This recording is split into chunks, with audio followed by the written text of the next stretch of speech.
Voy a compartir la pantalla.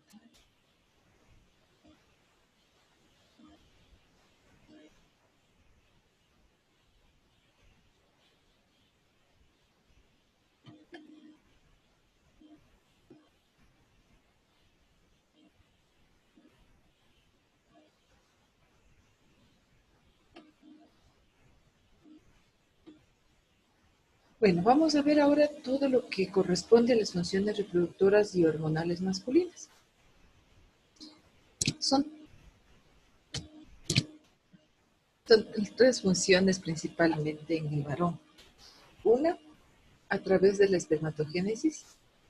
¿Qué es esto? Es el proceso mediante el cual las células germinales primitivas que habían en el embrión, de ahí forman, ¿no es cierto?, las espermatogonias. Estas, a partir de la pubertad, por la influencia hormonal, va, va van a formarse los espermatozoides. Son las diferentes etapas, divisiones y subdivisiones que se van a dar en el producto final, que son los espermatozoides, que es el gameto masculino, que al unirse con el femenino van a formar un nuevo ser. Entonces, para el proceso de reproducción y descendencia. ¿Cómo se logra esto? Obviamente tiene que haber el acto sexual para que se puedan transportar y salir los espermatozoides en busca del óvulo. ¿Okay? Y obviamente todas estas funciones son reguladas mediante hormonas. Entonces, toda esta función reproductora en el varón es un ciclo, ¿sí?, que tiene que intervenir ciertas estructuras, órganos que se han formado, que ustedes ya han visto, para que la función reproductora en el varón sea un éxito. ¿Okay? Entonces, recordando aquí, como ustedes ven la anatomía,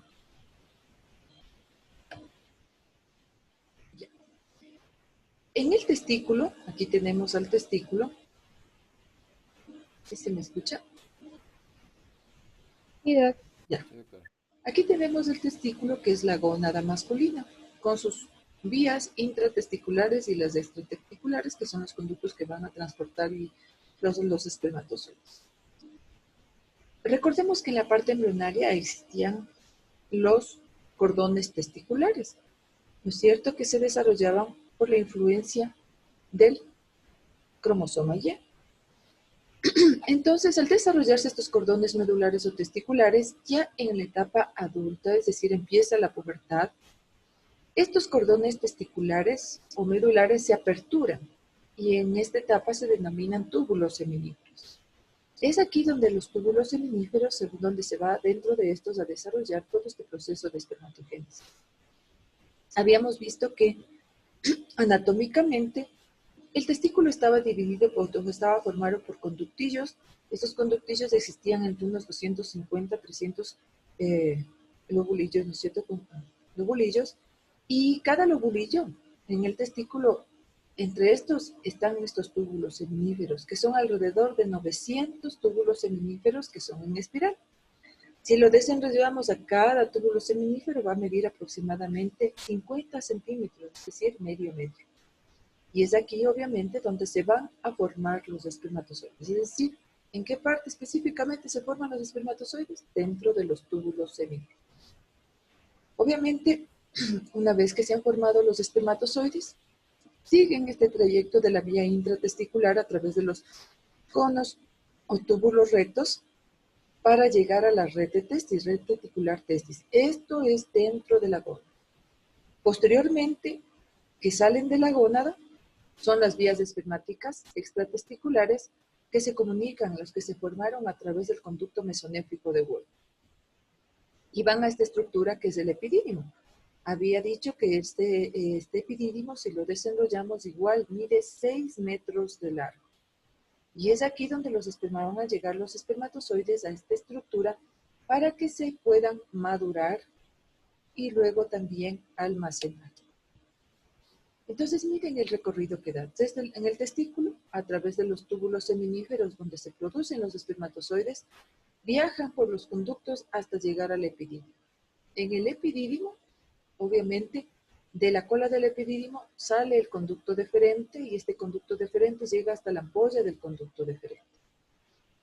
Las vesículas seminales se unen con la ampolla del conducto deferente a nivel del extremo prostático de la ampolla y forman una estructura que se denomina el conducto eyaculador, que va a atravesar la glándula prostática y juntamente con los conductos prostáticos que están alrededor del verum montano, van a llegar a la uretra interna todos los flujos y las secreciones. Entonces, miren, tenemos aquí los túbulos seminíferos, túbulos rectos, red testicular de testis, los conductillos deferentes, el epidídimo, el conducto deferente hasta la ampolla, se une con la vesícula seminal formando el conducto eyaculador, que va a atravesar la próstata, y la próstata juntamente con los conductos prostáticos eliminan todo el producto final que va a ser eyaculado hacia el exterior.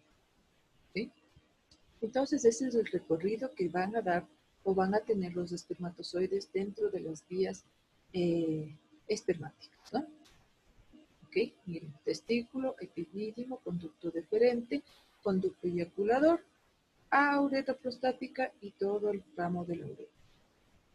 Aquí tenemos a la vejiga, la parte posterior, la próstata, la ampolla del deferente, la vesícula seminal que forman el conducto eyaculador y atraviesan la glándula prostática. Entonces aquí miren, la uretra se convierte en el último eslabón de comunicación desde el testículo donde se formaron los espermatozoides al exterior, cuando ya los espermatozoides van a ser eyaculados.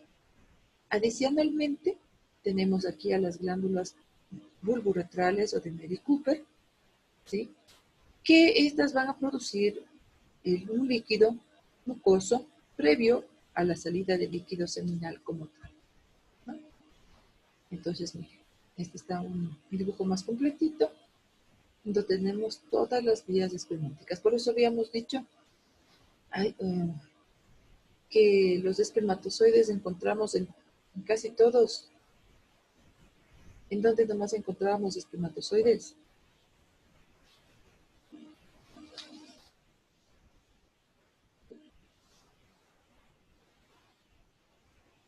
Creo que se refiere con la pregunta. ¿En dónde nomás? O sea, les estoy preguntando, ¿dónde nomás encontramos espermatozoides? En el En En el la conducto eyaculador. ampolla de la vesícula seminal. En la uretra. Obviamente, si es que pasa por la uretra. Yeah. O otra pregunta. ¿Dónde no va a haber o en qué estructura anatómica no hay espermatozoides? En la glándula de bulboretra. Ya, la glándula bulboretral es una, En la vesícula seminal. la vesícula seminal es otra. O sea, solo iban a estar en la ampolla y el conducto eyaculador. Eso sí, ¿dónde? Eso digo, ¿dónde no van a estar? En la próstata. Eso, en la próstata también no va a estar. Entonces, no está, no, es atravesada por el conducto eyaculador, pero llegan a la uretra prostática, pero no ingresan los espermatozoides a la glándula prostática, ¿no?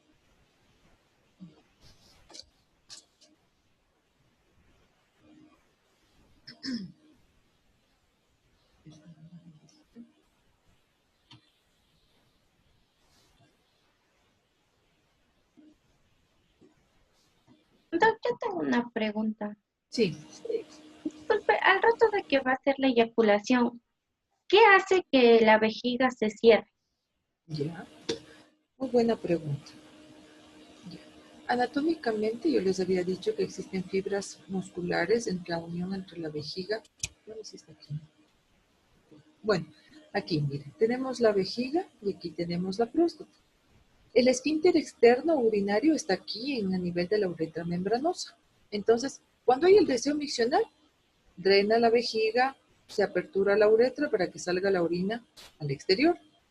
Cuando se produce la eyaculación, a la unión entre la vejiga y la próstata se contrae, se le llama como un esfínter interno. Es decir, la próstata es como que actúa como una vejiga pequeña cuando va a ser el proceso de la eyaculación, porque cierra este esfínter interno de la unión de fibras musculares, de la unión entre la vejiga y el cuello vesical y la unión con la próstata. Entonces, ven mi mano, ¿no es cierto? Mi mano está aquí la próstata y este es el orificio de la uretra y esta es la vejiga. Entonces, cuando se orina, la vejiga se contrae y se apertura la uretra para que salga la orina para afuera. ¿Sí? Sí están viendo, ¿no? En cambio, cuando se produce la eyaculación, la unión entre el cuello de la vejiga y la próstata puede estar así, la vejiga llena, se cierra y se apertura el conducto de la uretra prostática porque se repleta de las secreciones del líquido seminal y esto provoca para que salga, ¿no es cierto?, para afuera. Por eso les mencionaba que cuando una persona se le ha operado de próstata o los medicamentos que se utilizan para la dificultad misional son bloqueadores que actúan justo dentro en la unión del cuello de la vejiga con la próstata, relajando y por eso aperturando para que la orina salga con facilidad y de esa manera disminuye la sintomatología urinaria masculina, ¿sí? Entonces, cuando se produce la eyaculación, se cierra las fibras musculares de unión del cuello de la vejiga con la próstata para que el líquido seminal salga o se impulse. Se contrae esto para que impulse con fuerza y salga el líquido seminal hacia afuera, ¿sí? ¿Ok? A ver, Paula Flores, señorita Flores. Profe, y ese mecanismo no puede fallar. O sea, puede que no se cierre Sí, eso les el decía. conducto. Hay ciertas patologías, por ejemplo, medicaciones, como les decía, los medicamentos que se utilizan para la hiperplasia prostática actúa justamente en la unión entre la vejiga y la próstata. De esa manera, relaja y en vez de cerrar como está con el efecto del medicamento, se quedaría como entreabierto. Entonces, como ya pierde la fuerza, el líquido seminal puede irse para acá atrás y introducirse a la vejiga. Eso se llama una eyaculación retrógrada, porque va a salir hacia atrás y no va a salir hacia afuera o hacia adelante. ¿Sí? ¿Ok? Entonces, lo mismo, cuando una persona ha sido operada de próstata, no sé si se acuerdan la lámina de la resección, y se quedaba abierta. O sea, esta es la cápsula, mis manos. Mis manos es la próstata y mis brazos la uretra. Entonces, cuando se ha operado, estaba obstruida, se ha operado y se ha vuelto así la cápsula, abierta. Entonces, aquí los líquidos van a ir hacia la vejiga.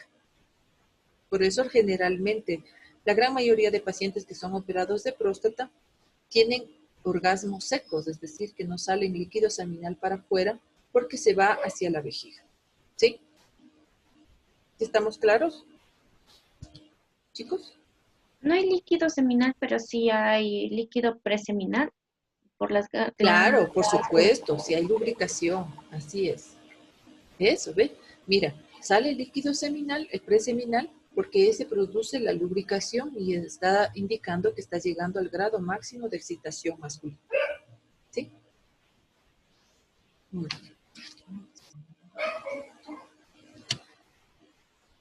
¿Quién me preguntó en antes? Yo, doctor. Grace, Ay, no, sí, a usted sí le noté, Grace.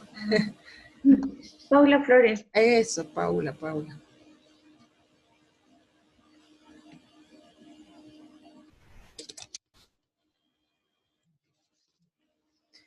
Entonces, miren cómo es el proceso. Ya hemos de ver un poquito así, medio parecido a lo que les dije, un poquito más con respecto en el acto sexual masculino a lo que se produce, ¿no? Entonces, miren, después de todas estas estructuras, vamos a ver este proceso de la espermatogenia que se da. Obviamente, recordemos que durante la formación del embrión existían las células germinales primordiales que venían desde el epiblasto, que se formaban, que se originaban en el epiblasto, y luego migraban hasta poder llegar a la cresta gonadal, invadir y ayudar a formar la gónada. Cuando ya están ahí dentro de los cordones testiculares, estos van a migrar en los testículos para que se formen las espermatogonias. Sin estas espermatogonias, obviamente, no se van a producir el desarrollo de todo este proceso de espermatogenia. Si hacemos un corte axial de un túbulo seminífero, vamos a encontrar esto, que se ha aperturado. Antes solamente, miren, habían células espermatogénicas y células de cerco. Pero ahora hay todo este proceso de células. Tenemos espermatogonias, espermatocitos primarios, que suelen ser las células más grandes. Este sería un espermatocito primario, espermatocito secundario, las espermátidas y los espermatozoides, que van hacia la luz. Y en todo este proceso, miren, tenemos estas otras células que están dentro de los túbulos seminíferos, así como estaban dentro del cordón testicular, que van a ayudar con ciertas funciones para el desarrollo de este proceso de espermatogénesis. Miren, tenemos aquí varios túbulos seminíferos en donde vemos hacia la luz y todo este proceso de espermatogénesis. Además, en el espacio intersticial entre los cordones o los túbulos seminíferos encontramos a las células de Leydig, que son las que también van a ayudar a que se produzca la testosterona para que ayude en todo este proceso de caracteres secundarios y también influye en este proceso de espermatogénesis. En los túbulos seminíferos, alrededor de los túbulos seminíferos, estos van a estar rodeados por una membrana basal que está formada por más o menos 3 a 4 capas de células aplanadas, muy parecidas a las del músculo liso, que son células mioides. ¿Para qué servirá esto? ¿Vieron eso ya en micro? Déjame que sí. No entiendo la pregunta. ¿Para qué sirven las células mioides? Ajá. ¿Qué harán? ¿No son las que funcionan como para contenerles a las otras por fuera? Ahí, a ver, miren, aquí Son tenemos... contráctiles. ¿Perdón? Son contráctiles. Eso, son contráctiles, por eso son muy parecidas a las células de músculo, ¿no es cierto? Liso. Y se contraen porque también los conductos seminíferos se deben contraer ¿para qué? Para que puedan, ya los espermatozoides formados continúen por los conductos, ¿sí? Entonces también en esas estructuras existe contracción a nivel de los túbulos seminíferos para que cuando ya estén puedan seguir su camino los espermatozoides. ¿Sí? Estas son, miren, células alargadas, muy parecidas a las del músculo liso, son las células mioides, ¿sí? Y están distribuidas por fuera de la membrana basal del túbulo seminífero. Entonces, dentro de la membrana basal existe un epitelio estratificado productor de espermatozoides. Y este contiene solo 2 tipos de células, las que están pegaditas a la membrana basal. A ver, Paula. Pregunta. Ay, perdón. Perdón, doctora, tenía una pregunta. Es que no la escuché porque se me cortó. Dijo que las células mioides ayudaban a movilizar los espermatozoides, ¿verdad? Con la contracción del túbulo seminífero, para que Pero, los espermatozoides puedan desplazarse dentro de estos y seguir por las vías de espermatozoides. ya, ok. Okay. Gracias. Entonces, miren, dentro de la membrana basal que está rodeando al túbulo seminífero, vamos a encontrar el epitelio estratificado que va a contener solo 2 tipos de células que están pegadas o ambas están en contacto con la membrana basal. Igual que en el túbulo, en el cordón testicular, ¿cuáles son esas? Las células de Sertoli y en este caso ya las células espermatogénicas como tal. ¿Sí? Entonces tenemos el túbulo seminífero. Este que está como rojito vendría a ser la capa de células mioides y por dentro de este la membrana basal. Entonces miren, aquí está la membrana basal y por dentro de esta vamos a encontrar a las células espermatogénicas y a las células de Sertoli. ¿Sí? Y por fuera de la membrana basal encontramos las células mioides entre 3 a 4 capas de células mioides, que estas son contráctiles y semejantes a las células musculares lisas. Entonces, el epitelio reproductor de espermatozoides tiene solamente células de sostén y células espermatogénicas en los diferentes procesos. Este es un corte del túbulo seminífero y cuando ya se forman los espermatozoides van hacia la luz para continuar con su trayectoria. ¿Okay? Entonces, el proceso de espermatogénesis se van a formar todas estas estas células. Primero la espermatogonia, de ahí se convierte en espermatocito primario, de ahí pasa a espermatocito secundario, a las espermátidas, y las espermátidas ya no se dividen, solo se diferencian hasta formar los espermatozoides. Aquí tenemos otro corte en donde vamos viendo, ¿no? Miren, aquí está este es el espacio intersticial donde hay tejido conectivo y también tenemos a las células de Leydig. Tenemos las células mioides, miren aquí, y aquí está la membrana basal. Aquí están las células de espermatogonias, células de Sertoli, los espermatocitos primarios, que son las células más grandes de este proceso. De ahí vienen los espermatocitos secundarios, las espermátidas que ya van formando y se diferencian a la luz. Aquí no vemos espermatozoides, pero hacia la luz ya vamos a encontrar espermatozoides que van a ser liberados por las células de células. Entonces, solamente por aquí vamos a encontrar, mire, espermatozoides.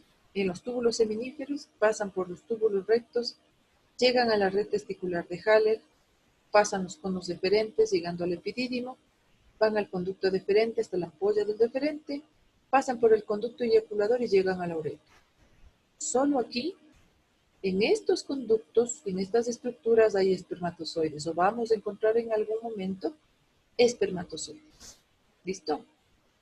Son 8, miren. Ya les estoy diciendo hasta qué les voy a tomar. Y miren, dentro de esto es importante la intervención de estas células de sostén, sus tentaculares o células de Sertoli. Estas células de Sertoli son escasas y están dispersas en todo el túbulo seminífero. Tienen un núcleo oval grande y claro, este es el núcleo. Presenta aristas, ¿sí? Y es un pliegue profundo en la membrana basal. ¿Okay? Y este núcleo también tiene un nucleolo voluminoso, ¿sí? En las células de célula. Una de las importancias de estas células que son cilíndricas, y estas células tienen una característica que miden prolongaciones laterales, es decir, como brazos, para que se unan entre las otras células de Sertoli, y de esta manera ayuda para formar una estructura que se llama la barrera hematotesticular. ¿Sí vieron ustedes eso de la barrera hematotesticular? No. Entonces, miren, en todo este proceso, las células de Sertoli acompañan en el desarrollo y en la transformación, en la división de las células espermatogénicas hasta que se formen los espermatozoides. Estas prolongaciones de células de Sertoli acá y otra célula forman abrazaderos. Es como que se abrazan y ayudan como escaleritas a que que las células se formen hasta llegar a ser espermatozoides. ¿Sí? ¿Y cuál es la función de las células de Sertoli? Una de las funciones es que las células de Sertoli ayudan a la producción de estrógenos porque tienen una enzima que es la aromatasa y esta le convierte en estrógeno, convierten estrógenos a partir de las células de Sertoli. Obviamente el sostén mecánico porque ayudan a sostener a todo el proceso de desarrollo de espermatogénesis y espermiogénesis en el varón.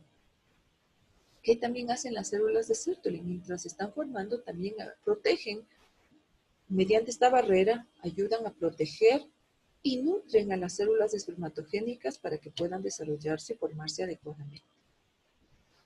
Otra de las funciones es que sintetizan ABP, que es una proteína liberadora de andrógenos, es decir, juntamente con los andrógenos que se juntan de la testosterona, obviamente ayuda a sintetizar esta proteína para que se liberen los andrógenos que se juntan aquí a nivel de este espacio. ¿Se acuerdan en la... sintetizan, ¿se acuerdan? La hormona antimuleriana en la vida fetal, también producida por las células de Sertoli para que se produzca la degeneración del conducto paramesonéfrico de Moore. Una forma de regular a través del eje hipotálamo hipofisario, en la adenohipófisis tenemos la hormona folículo estimulante que interviene también en este proceso de espermatogénesis, pero cuando hay exceso de folículo estimulante, las células de Sertoli producen inhibina Y esta es la que va a frenar la producción de la FSH o folículo estimulante. Cuando los espermatozoides ya están maduros, las células de Sertoli se encargan de liberarles hacia la luz del túbulo seminífero para que continúen su recorrido a las otras vías espermáticas.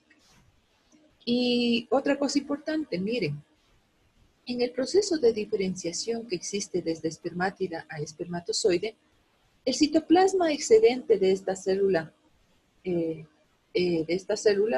la espermátida, el exceso de ese citoplasma va a ser fagocitado por las células de Sertoli para que se produzca este proceso de diferenciación de espermátida a espermatozoide. ¿Sí?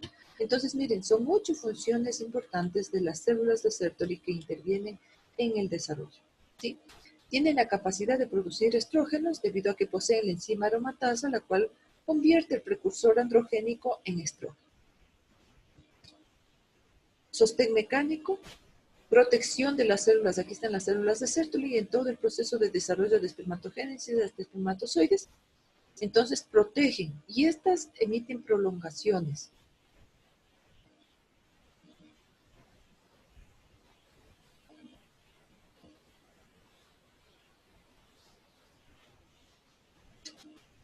Entonces miren, si nosotros tenemos aquí, entonces aquí, estas emiten unas abrazaderas que se unen entre las células de Sertoli. Acá puede ser que esté otra célula de Sertoli. ¿Sí? Y estas van sujetando y formando una especie de barrera que esto permite proteger y ayuda también a la nutrición de las células espermatogénicas.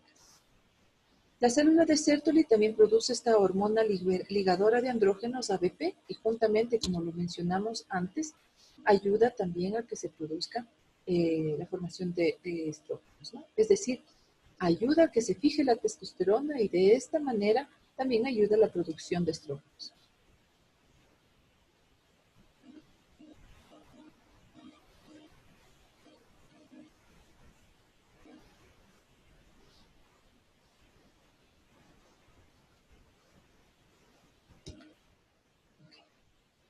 Producen inhibina cuando existe el exceso de producción de la folículo estimulante, entonces manda un comando que produce inhibina y esto frena la producción a nivel de la adenohipófisis para que ya no se produzca FSH.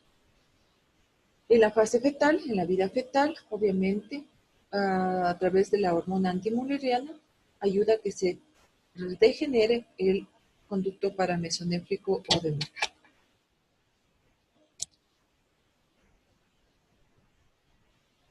Cuando ya los espermatozoides están maduros, los libera hacia la luz para que puedan seguir su camino y el citoplasma excedente liberado por los espermatozoides a través de la espermiogénesis desde espermátida y espermatozoide es fagocitado por las células de Sertoli. Las células de Sertoli van a ser estimuladas por la folículo estimulante, ¿sí? Y esta también las células de Leydig que producen testosterona y ayudan o favorecen a que se produzca el desarrollo necesario de este proceso de espermatogénesis por la hormona ligadora de andrógenos. ¿Y qué es esta barrera hematotesticular? Esta barrera hematotesticular va a dividir a los conductos seminíferos en una porción externo basal, la que está pegada más hacia la membrana basal del túbulo seminífero. Ahí vamos a encontrar solo células de Sertoli, las células de espermatogonias y la primera división en el estadio más temprano de meiosis de la conversión de espermatocitos hacia espermatocitos secundarios. Y un compartimento interno o adluminal en donde vamos a encontrar el resto de células. Entonces, miren, tenemos un compartimento basal en donde vamos a encontrar solo células espermatogénicas, células de Sertoli, y la primera fase de división del espermatocito primario en la fase de meiosis.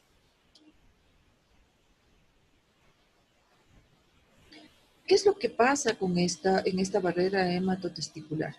Realmente Estas células de Sertoli producen unos contactos de oclusión que hace que las barreras entre las células, esas abrazaderas que les estaba diciendo, que se forman entre las células de Sertoli adyacentes.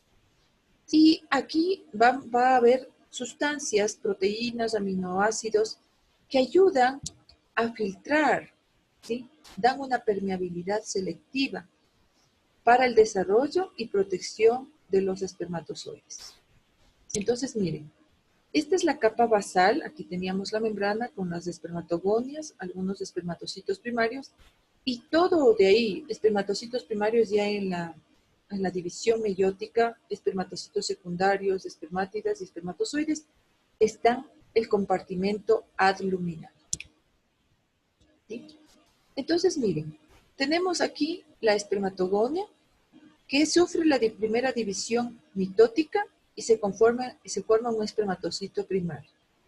El espermatocito primario sufre la primera división meiótica, meiosis, y se transforma en espermatocitos secundarios. Los espermatocitos secundarios sufren una segunda división meiótica y se transforman en espermátidas. ¿Sí saben lo que es una diferencia entre mitosis y meiosis? La cantidad ¿Sabe de alguien? cromosomas. A ver, perdón, Joel, dígame. La cantidad de cromosomas. Ya, pero ¿qué es lo que pasa? Una división mitótica que produce y una división meiótica que hace. La La mitótica, pues, mitótica, la mitosis da dos células similares a hijas la célula idénticas. progenitora. Eso, así, Joel, sí. A ver, la división mitótica es una división celular que forma células iguales con la misma cantidad de cromosomas. ¿Sí? Y la división meiótica, en cambio, es ya la división y subdivisión de estos cromosomas para dividir todo el material genético. Es decir, si tuvo 46 cromosomas, va a terminar con 23. ¿Sí? Ok. Entonces, miren, el espermatocito primario, hasta el inicio de la primera división mitótica, está el compartimento basal.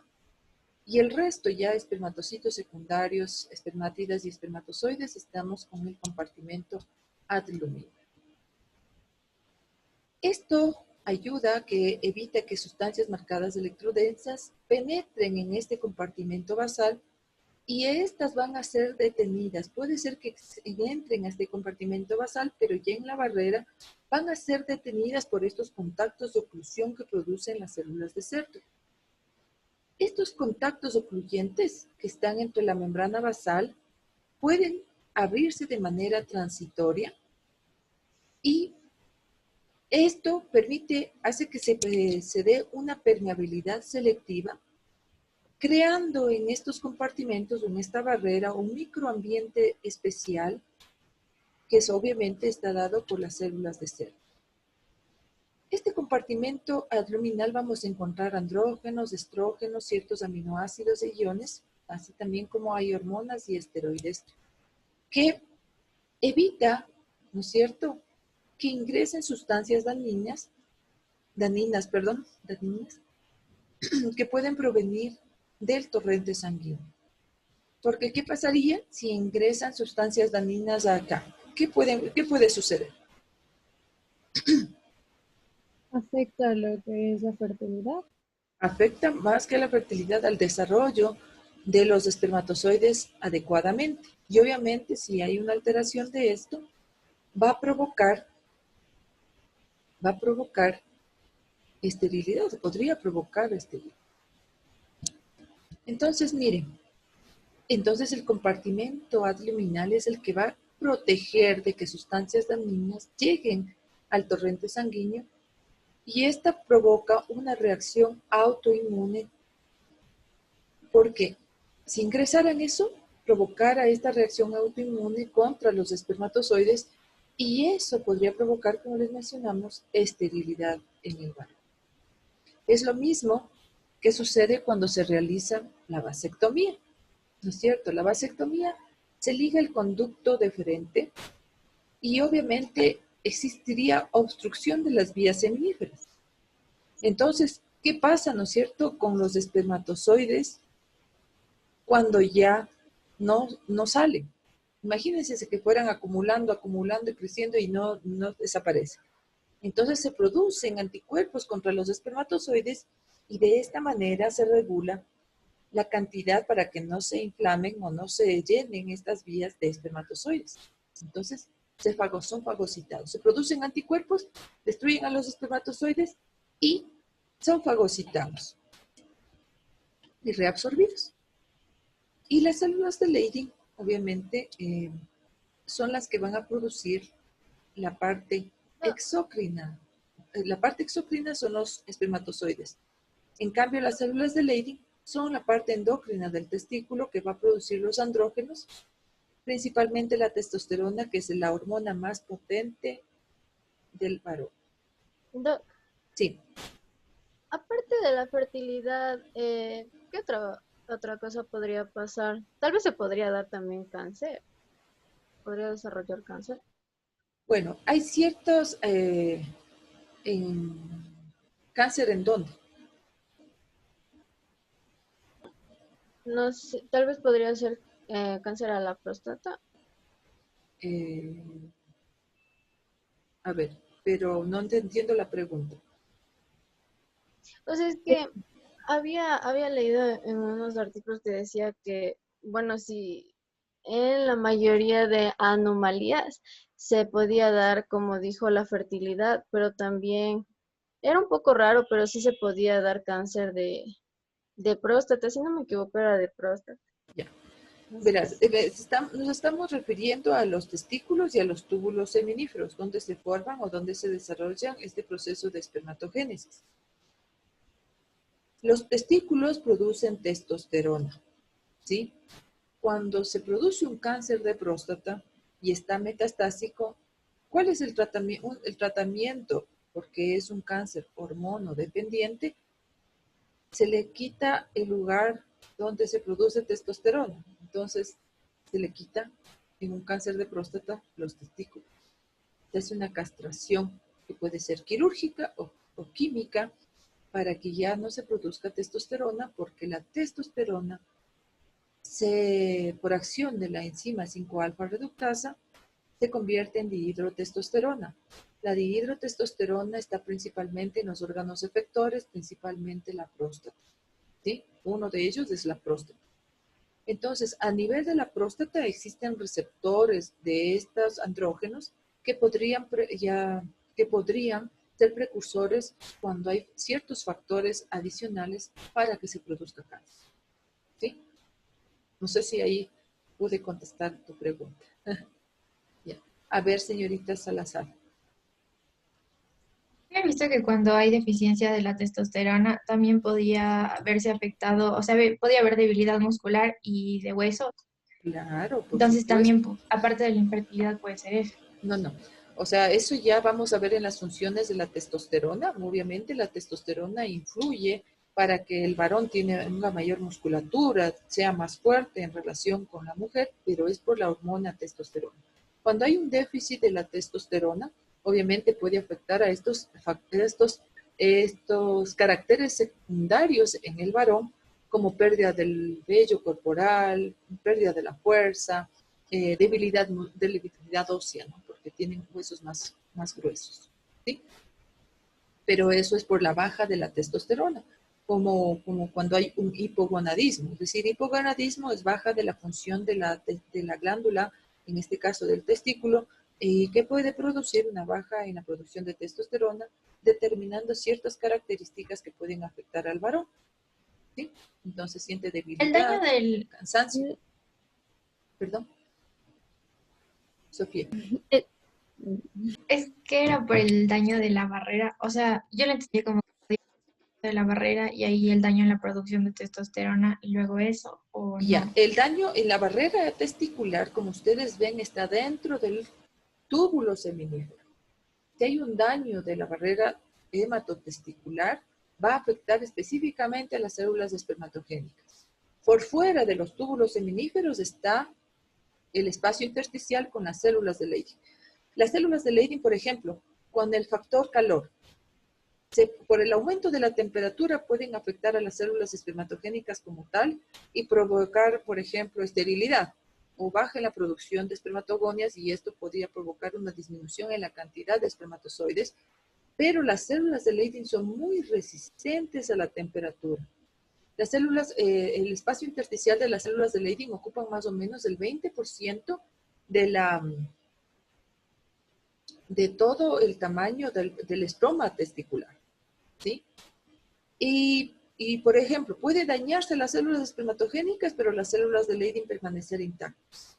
Y es por eso que a veces llegan a la pubertad, se desarrollan los testículos, todos los caracteres secundarios masculinos están presentes, pero ha habido esterilidad, ¿sí? Son mucho más resistentes las células de Leydig a estos factores externos.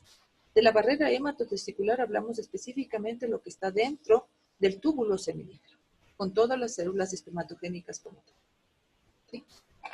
Eso es. ¿Alguien más?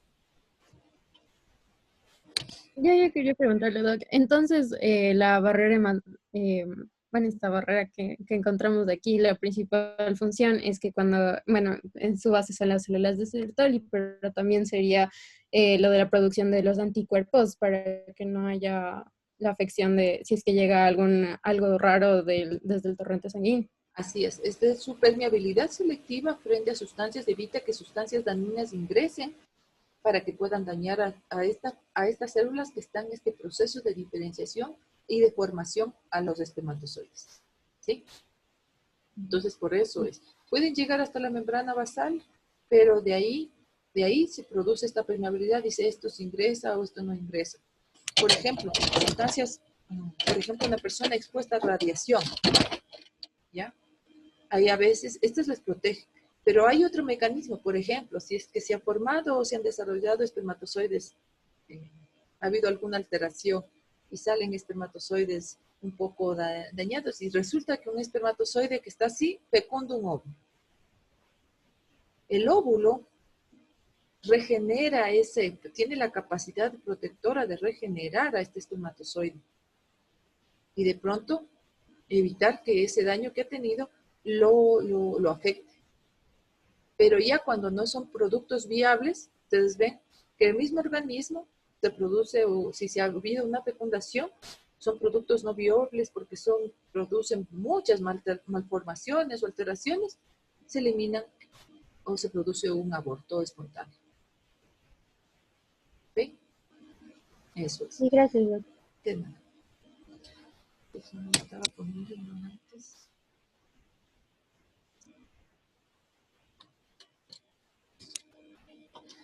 Bueno, es importante aquí en el espacio intersticial.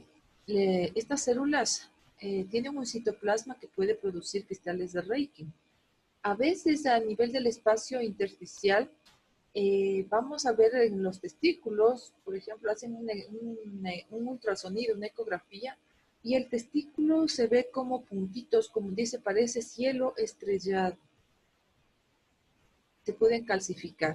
Las calcificaciones se pueden dar a nivel del espacio intersticial, a nivel de los testículos, que puede provocar una aparición de calcificaciones o microcalcificaciones a este nivel. Obviamente, estas células de Leydig van a liberar testosterona al líquido intersticial porque obviamente va a tener que ser estimulada por una hormona de la adenohipófisis, que es la LH, que estimula su desarrollo. Y obviamente la secreción de esta testosterona provoca o ayuda al crecimiento de los genitales masculinos.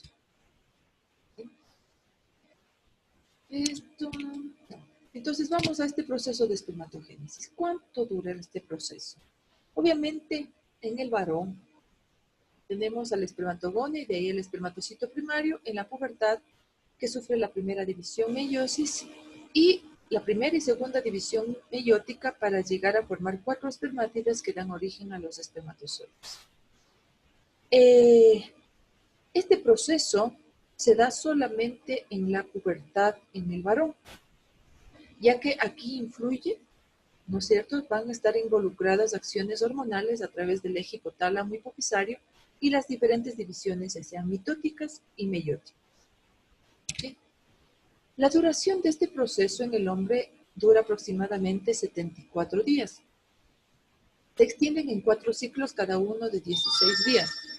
Pero si sumamos el 16 por 4 van a ser ¿cuánto?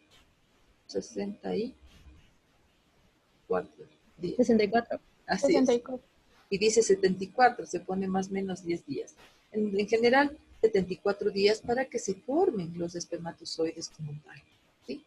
En este proceso de espermatogénesis. Entonces, primero tenemos aquí a la espermatogonia. Miren, la primera célula, la espermatogonia. Estas son el punto de partida para este proceso de espermatogénesis.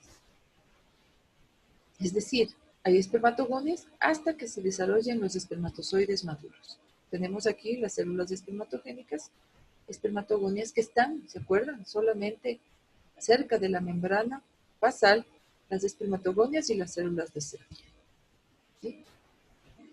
Vamos a ver, ¿se acuerdan dónde se formaban las células germinales primitivas? ¿No es cierto? Aparecían en el saco vitelino, después migraban y se formaban, estaban en los cordones sexuales y posteriormente en los túbulos seminíferos. ¿Okay? Aparecen en la vida fetal, obviamente se forman en el epiblasto. Aquí en la embriología dicen en la tercera semana en el saco vitelino, pero aquí en la fisiología y en la histología de Génesis aparecen en la cuarta semana de vida fetal.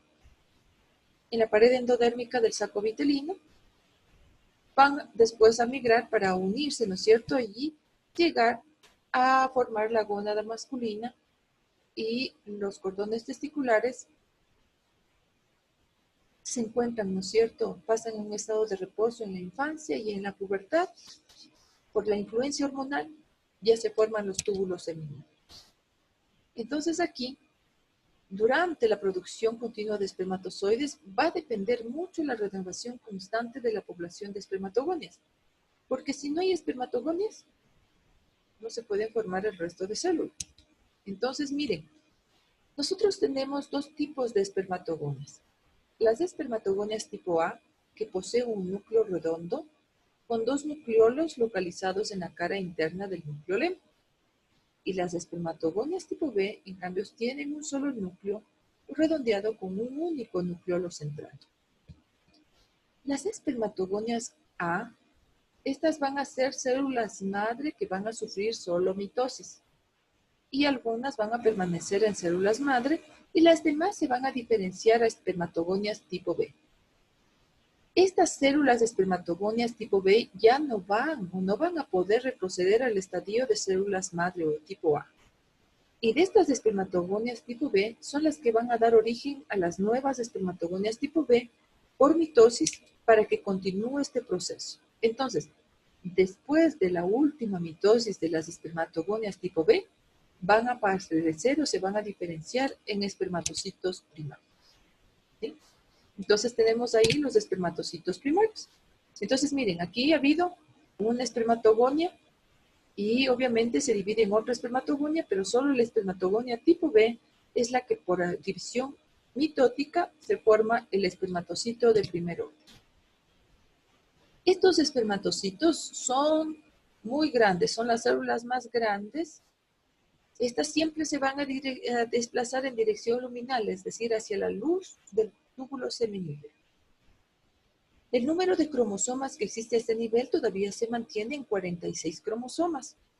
Y la profase de la primera división meiótica se extiende por 22 días, es decir, este espermatocito primario va a sufrir la primera división meiótica, ¿sí? Y obviamente, si ya se divide, se transforma en un espermatocito secundario o de segundo orden. ¿Okay? Estos espermatocitos secundarios son mucho más pequeños, pasan rápidamente a la segunda fase de división meiótica para convertirse, obviamente, en espermátidos. Miren, el espermatocito primario tenía 46 cromosomas, 92 cromátidas y 92 moléculas de ADN que sufre la primera meiosis y se transforma en espermatocito secundario que ya va a tener la mitad del material genético. 23 cromosomas, 46 cromátidas y 46 moléculas de ADN. Y este espermatocito secundario sufre la siguiente división meiótica y se transforma en espermátida. Esta espermátida, es decir, de un espermatocito primario, se han llegado a formar 4 células que son las espermátidas. Estas espermátidas se forman después de la segunda división meiótica a partir de los espermatocitos secundarios. Estas ya son células haploides, es decir, que tienen la mitad del componente genético. Están en la parte luminal de la capa celular, es decir, hacia la luz del túbulo seminífero como tal, y su núcleo tiende a ser más pequeño que los de los espermatocitos secundarios. Entonces, miren, aquí tenemos a la espermátida. Y el proceso de cambio, las espermátidas ya no van a ver división celular. La última fase donde se transforma la espermátida hasta espermatozoide se llama espermiogénesis.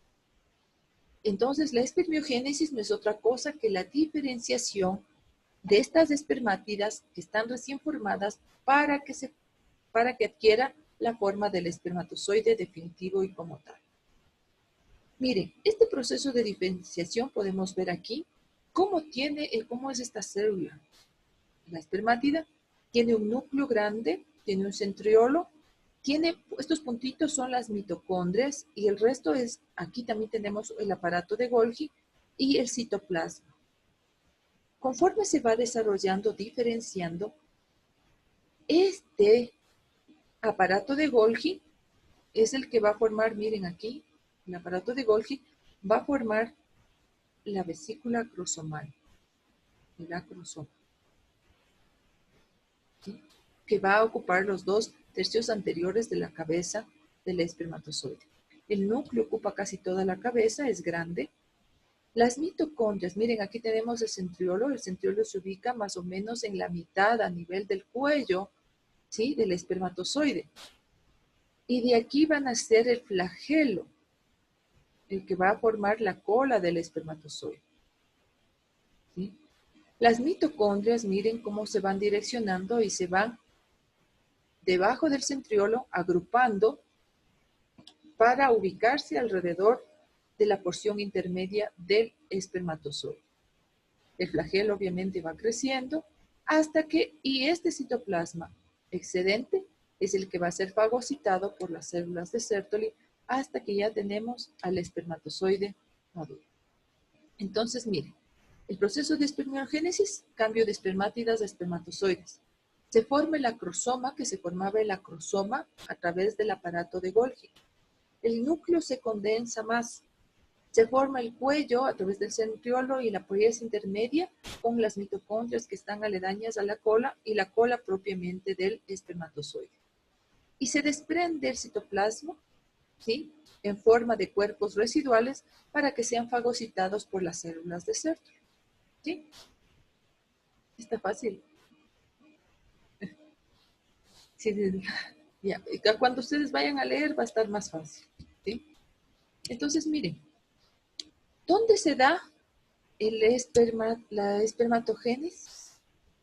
En los túbulos seminíferos. ¿Cuándo se produce la espermatogénesis?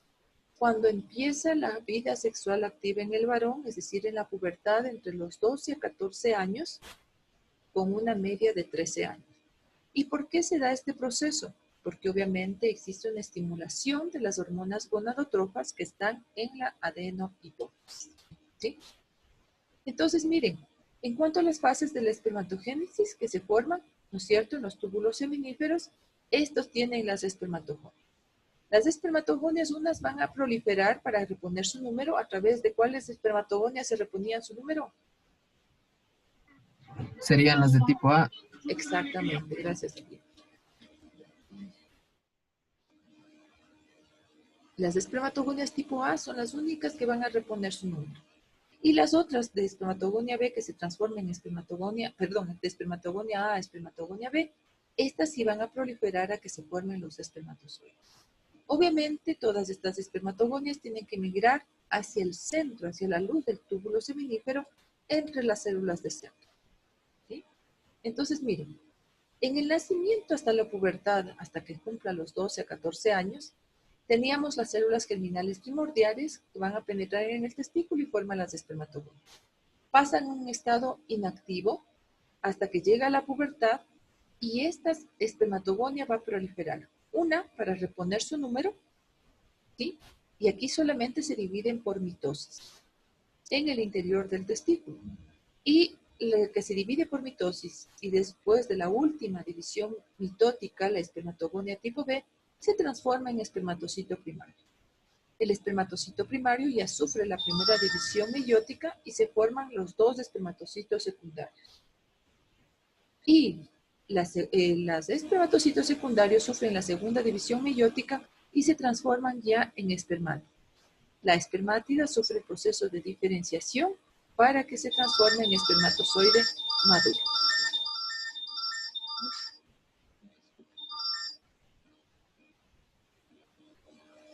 Me parecía alarma esto.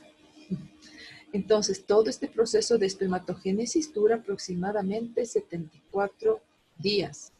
Una célula diploide se transformó en células haploides que van a contener en los 23 pares de cromosomas, ¿sí?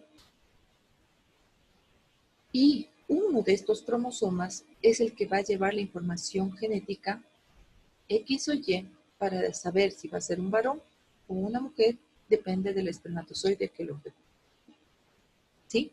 Y solamente, para terminar esta clase, vamos a ver sobre los cromosomas sexuales. Obviamente, como les dije, una espermatogonia es la que va a llevar la información genética para que determine el sexo. El cromosoma X a femenino o el cromosoma Y a masculino. Y en la división meiótica se dirige a una espermátida, ya sea Y, el espermatozoide femenino, o espermatozoide femenino llevando el cromosoma X. ¿Sí? Entonces, el sexo del descendiente dependerá de cuál espermatozoide fecunde al óvulo. ¿Sí? Y no sé, ¿quieren ustedes solo hasta ahí o quieren seguir viendo hasta el espermatozoide? Hasta ahí nomás. Hasta ahí nomás. Hasta ahí bastante. nomás. Hasta ahí está Súper. bastante ya. Bueno, entonces nos quedamos con el espermatozoide para la siguiente clase. Una pregunta, Dor.